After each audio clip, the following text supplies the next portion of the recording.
Story of Douglas C-54 which was lost in Bermuda Triangle। दोस्तों, आपने कई रहस्यमयी और हैरान कर देने वाली घटनाओं के बारे में सुना होगा। ऐसी ही एक रहस्यमयी और रोंगटे खड़े कर देने वाली घटना है बर्म्यूडा ट्रायंगल में गायब हुए एक हवाई जहाज की। आपने कई हवाई जहाजों के क्रैश होने की घटनाओं के बारे में सुना होगा, लेकिन सभी में हवाई जहाज के कुछ न कुछ अवशेष जरूर प्राप्त हुए। लेकिन क्या हो अगर कोई प्लेन ऐसे गायब हो जाए कि उसका कोई नामो निशान तक न मिले? ऐसा ही कुछ हुआ एक एयरक्राफ्ट डगलस C-54 के साथ। क्या आप जानते हैं कि military transport aircraft Douglas C-54 के गायब होने की कहानी क्या है? अगर नहीं तो बने रहिए वीडियो के अंत तक इस पूरी घटना के बारे में जानने के लिए। आज की इस वीडियो में हम आपको बताने जा रहे हैं रोचक यात्रा, रहस्यमय घटना और एक हवाई जहाज के गायब होने की ऐसी सच्ची घटना जिस पर विश्वास करना किसी के बस की बात नहीं है, जो आपने कहीं नहीं सुनी होगी। ये कहानी जुड़ी है एक रहस्यमयी जगह बर्म्यूडा ट्रायंगल से। बर्म्यूडा ट्रायंगल एक ऐसा त्रिकोण है जिससे गुजरने वाली इतिहास में कई चीजें गायब हो चुकी हैं, चाहे वो जहाज हो या हवाई जहाज। पूरी दुनिया दंग रह गई जब 26 जनवरी 1950 को एक हवाई जहाज डगलस C-54 स्काई मास्टर 44 से यात्रियों के साथ अचानक गायब हो गया।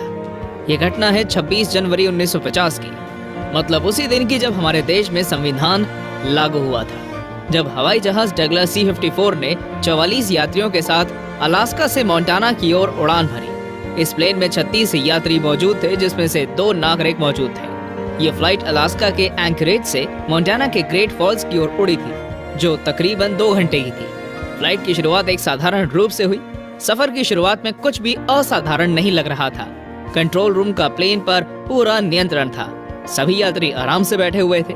आसमान में कोई हलचल नहीं थी, लेकिन तभी कुछ ऐसा हुआ कि जिसकी कल्पना शायद ही किसी ने की होगी। प्रशांत महासागर से खराब मौसम में उड़ रहा प्लेन अब संग युकोन को पार कर चुका था और अब उसे कोई भी संदेश या सिग्नल प्राप्त नहीं हो रहा था। प्लेन अब उस रहस्यमयी जगह के पास पहुंच गया था जिसकी वजह से ये घटना घटने वाली थी, जिसका नाम है बर्म्यूडा ट्रायंगल। बर्म्यूडा ट्रायंगल एक बेहद ही खौफनाक और रहस्यमयी जगह है। बर्म्यूडा ट्रायंगल को हरिकेन एली के नाम से जाना जाता है। ये उत्तरी अटलांटिक महासागर का एक ऐसा भाग है जो फ्लोरिडा, बर्म्यूडा और प्योर्तो रिको को जोड़ता है। ये एक ऐसा स्थान है जहां पर कई हवाई जहाज और समुद्री जहाज डूब चुके हैं और यहां पर डूबने वाली चीजों का कोई अवशेष भी नहीं मिलता। डगलस C-54 भी उन्हीं समुद्री हवाओं का शिकार होने वाला था जो बर्म्यूडा ट्रायंगल से बहती हैं और चीजों को गायब कर देती हैं। बर्म्यूडा ट्रायंगल में ऐसे कई हवाई जहाज गुम हो चुके हैं जिसमें ना तो उसमें सफर कर रहे यात्रियों का कुछ पता चला और ना ही हवाई जहाज का कोई नामो निशान मिला। डगलस DC, फ्लाइट 19 और KC-135, स्ट्रैटन केर्स ऐसे और कई हवाई जहाज हैं जो बर्म्यूडा ट्रायंगल में रहस्यमय तरीके से गायब हो चुके हैं। प्लेन प्रशांत महासागर में खराब मौसम के साथ पहुंचा था। डगलस C-54 का आखिरी सिग्नल 3:09 पर मिला था, जब रिपोर्ट किया गया कि प्लेन युकोन के एक गांव स्नैक के आसपास उड़ रहा है। जैसे ही प्लेन अपने रास्ते से भटकने लगा, पायलट जल्द ही समझ गया कि कुछ तो गड़बड़ है, लेकिन कंट्रोल रूम में अब पूरी तरह संपर्क टूट चुका था और पायलट को खुद ही कोई निर्णय लेना था। पायलट ने कंट्रोल रूम से संपर्क करने की कोशिश की, पर उसकी हर कोशिश नाकाम रही। आपको पता होना चाहिए कि एयरलाइन सिस्टम ऐसे ही नहीं चलता। आसमान की ऊंचाइयों में और घने बादलों में कोई सिग्नल बोर्ड तो होता नहीं है और ना ही हमें कहीं जाने का रास्ता पता होता है। पायलट को कंट्रोल सिस्टम से ही सारे निर्देश लेने पड़ते हैं और उन्हें मानना पड़ता है, फिर वही अपनी डेस्टिनेशन पर पहुंचा सकता है। ऐसे में बिना कोई उचित लैंडिंग स्थान के हवा में ही कंट्रोल रूम से संपर्क टूटना बहुत बड़ी समस्या होती है, जो डगलस C-54 के पायलट के साथ हुई। जैसे ही हवाई जहाज बर्म्यूडा ट्रायंगल के इलाके में पहुंचा, प्लेन का संपर्क हर जगह से पूरी तरह टूट चुका था और प्लेन पूरी तरह से अब पायलट के हाथ में था। पायलट और प्लेन से संपर्क न होने के कारण सभी चिंता में पड़ गए और अपने रडार की क्षमता से प्लेन का पता लगाया जाने लगा, लेकिन प्लेन का अब कोई भी पता नहीं लग रहा था। प्लेन ने सुरक्षित लैंडिंग कर पाई भी या नहीं, कुछ भी मालूम नहीं था और ना ही हवाई जहाज की असली लोकेशन पता थी।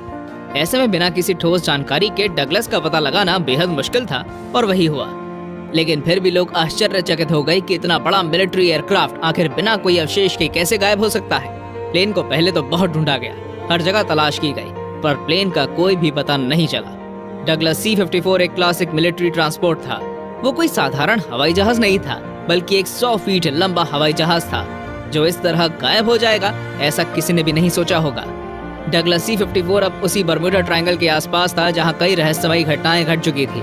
प्लेन का संपर्क तो पहले ही टूट चुका था, लेकिन इस बात की पुष्टि तब हुई कि प्लेन अब गुम हो गया है, जब 1 घंटे बाद भी प्लेन मोंटाना नहीं पहुंचा। डगलस C-54 की खोज करने के लिए एक महत्वपूर्ण ऑपरेशन चलाया गया जिसका नाम था ऑपरेशन माइक। इस ऑपरेशन में 85 अमेरिकी और कैनेडियन प्लेन्स मौजूद थे। खोज को जमीनी गवाहों से जारी रखा गया, लेकिन उसका कोई फायदा नहीं हुआ। खोज के दौरान सभी प्लेन, जमीनी सेना और समुद्री जहाज व्यस्त रहे। हर जगह हर रूप से कड़ी तलाश जारी रही। सभी प्रकार के उपकरणों का प्रयोग किया जाने लगा। प्लेन को पहाड़ों में, समुद्र में, जंगलों में, हर जगह खोजे जाने लगा। इतनी खोजबीन के बाद भी उस प्लेन का कोई नामो निशान नहीं मिला। अगर प्लेन किसी नदी या रेगिस्तान में गिरा होता तो शायद उसे आसानी से ढूंढ लिया जाता। हवाई जहाज के जंगली इलाकों में गिरने पर ढूंढना इतना आसान नहीं था, इसलिए जंगली इलाकों में कड़ी खोज की गई। हर एक कोना छान मारा गया, लेकिन प्लेन का एक टुकड़ा तक नहीं मिला। यहाँ तक कि डगलस C-54 की खोज में गए हवाई जहाजों के एक एयरक्राफ्ट के साथ भी ऐसे रहस्यमयी दुर्घटना घटित हुई। डगलस की खोज में गया एयरक्राफ्ट पहाड़ियों से गुजरते हुए अपना संतुलन खो बैठा और पायलट के अनुसार प्लेन में कुछ रहस्यमय खराबी के कारण उनका प्लेन क्रैश हो गया। लेकिन गनीमत ये हुई कि दुर्घटना में किसी की भी मृत्यु नहीं हुई। प्लेन एक पहाड़ी पर लैंड करवाना पड़ा। फिर पायलट ने मदद के लिए गुहार लगाई और जल्द ही सेवा विमान वहां पहुंच गया और पायलट समेत सभी क्रू मेंबर्स को जिंदा वापस लाने में सफल रहा। 3 हफ्ते और 4 दिनों की खोजबीन के बाद 20 फरवरी को आखिरकार इस खोज को रोक दिया गया। इस रहस्यमय घटना की खोज एक बेहद बुरे मौसम में हुई थी, जिसमें 2 हवाई जहाज बर्बाद हो गए। हालांकि अच्छी बात यह रही कि इस ऑपरेशन के दौरान किसी की भी जान नहीं गई, लेकिन फिर भी कड़ी मेहनत और खोज के बाद भी डगलस C-54 का कोई सुराग नहीं मिला और जल्द ही ये घटना भी इतिहास के सबसे रहस्यमयी और अनसुलझी घटनाओं में एक राज बनकर रह गई। 69 सालों बाद भी आज उस प्लेन का कोई पता नहीं चल पाया है। किसी को ये तक नहीं पता कि आखिर क्या हुआ था डगलस C-54 के साथ। कई लोगों का मानना है कि शायद प्लेन को इमरजेंसी में किसी बर्फीले स्थान पर उतरना पड़ा होगा और बचे हुए लोग ठंड के कारण मर गए होंगे। अगर आपने भी अपने परिवार का कोई सदस्य इस घटना में खोया है तो आप भी कुछ ऐसे ही कल्पना कर सकते हैं कि शायद पायलट ने किसी तरह प्लेन की सुरक्षित लैंडिंग किसी सुनसान आइलैंड पर की होगी और सभी बचे हुए लोगों ने उस खूबसूरत आइलैंड पर रहना शुरू कर दिया होगा और वही इटालियन एयर होस्टेस के साथ अपना वंश आगे बढ़ाया होगा। अब डगलस C-54 के बारे में सिर्फ कल्पनाएं की जा सकती हैं, क्योंकि उसके बारे में कोई भी ठोस जानकारी किसी के पास नहीं है और किसी को नहीं पता कि बर्म्यूडा ट्रायंगल में आखिर ऐसा क्या है जो कई रहस्यमयी घटनाओं का कारण है। बर्म्यूडा ट्रायंगल में ये अकेला ऐसा हवाई जहाज नहीं है जो यहाँ गुम हुआ है, बल्कि इसमें कई हवाई जहाज और समुद्री जहाज गायब हो चुके हैं। दोस्तों, ये थी डगलस C-54 की रहस्यमयी तरीके से आसमान में गायब हो जाने की कहानी। एक ऐसी घटना जिसने पूरी दुनिया को सोचने पर मजबूर कर दिया। एक अनसुनी, अनसुलझी और रहस्यमयी घटना की कहानी जो अब तक एक रहस्य बनी हुई है। दोस्तों, आपको क्या लगता है क्या हुआ होगा उस प्लेन के साथ? क्या उसमें सफर कर रहे लोगों में से कोई भी बच पाया होगा या नहीं? दोस्तों, आपको हमारी ये वीडियो कैसे लगी? आपके जो भी विचार हैं हमें कमेंट में जरूर बताएं।